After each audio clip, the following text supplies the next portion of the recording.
نو بیا ته زنانه دفتر ته څه راغواړي لکه څه مقصد دپاره ته وایې زه به چې کوم ته ډاکټر یې ته څه شي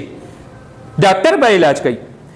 وزیر اعلی صاحب د دې نوټس والا او زه د خپلو منیګانو ام پی ایګانو ته وایم چې د دې نوټس تاسو والی دا کومه تماشه جوړه ده او چې څوک بیا دا خبره کوي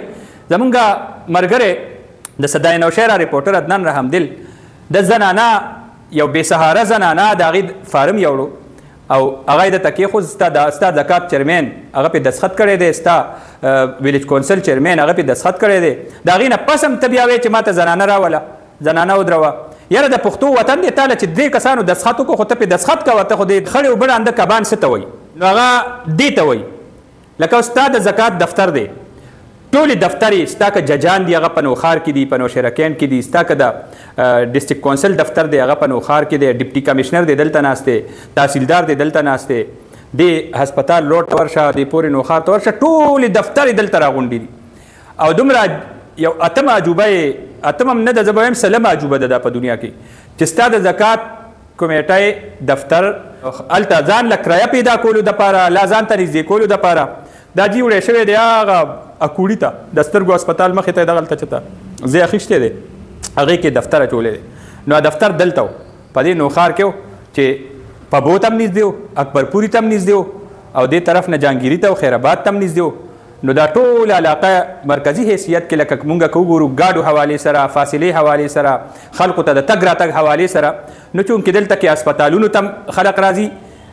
تحصیلدارانو لم راځي دلته کې کچرو ته هم راځي او نوشهره کینټ ته راځي مرکزي ځای دی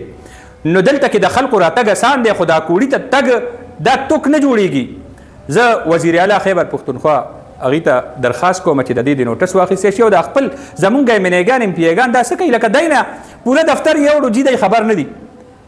دا زما ایمنیګان ام پی ایګان دي پوره دفتر یې دلته نه یوړو په نوښار نه اول ته کوړي کې یو شاړه کې د زکات کمیټه دفتر جوړ کړی ضلعي دفتر دا زه کلي نه ویم نو هغه یې هلته وړی دی دویمه مسله هم په دې زکات کمیټه د دفتر کې دا ده چې چیرمین صاحب جي چې د زنانو کوم دا د پښتو وطن دی هر ځای کې سړی کوشش کوي چې زما زنانه دی یو دفتر ته لاړه نشي زما زنانه دی د هغې د اسانه باندې کار وشي او دلته کې مرګ همیشه په زر او زن شوی دی نو چیرمین صاحب هلته کې ناست دی جي د زنانو فارمونه خلک چې یوسي نو د هغه ویلیج کونسل ستا د ویلیج کونسل چیرمین زکات چیرمین هغه پې دستخط وکړي ویلیج کونسل چیرمین په یونین کونسل چیرمین په دستخط وکړي دوه درې کسان چې په تا ته تصدیق وکړي نو بیا ته زنانه دفتر ته څه راغواړي لکه څه مقصد دپاره ته وایې زه به چې کوم ته ډاکټر یې ته څه شي ډاکټر به علاج کوي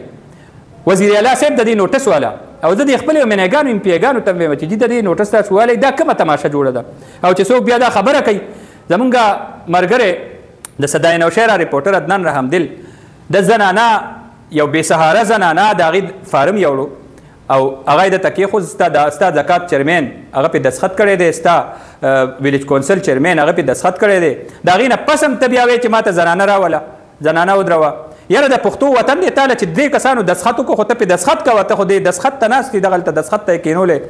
دفتر دی بیل د نوښار نه هلته تختولی دی وړی دی او بل د جړوبې او د زلوزو او د ډاګ اسماعیل خیلو زنانه او بل هلته کې دغه ته غواړي اکوړي ته غواړي د خړې اوبه ړانده کبان هغه دې ته وایي نو دلته خړې اوبه ړانده کبان دي بس چې چا څه وکړل هغه کړي دي شهر ناپرسان دی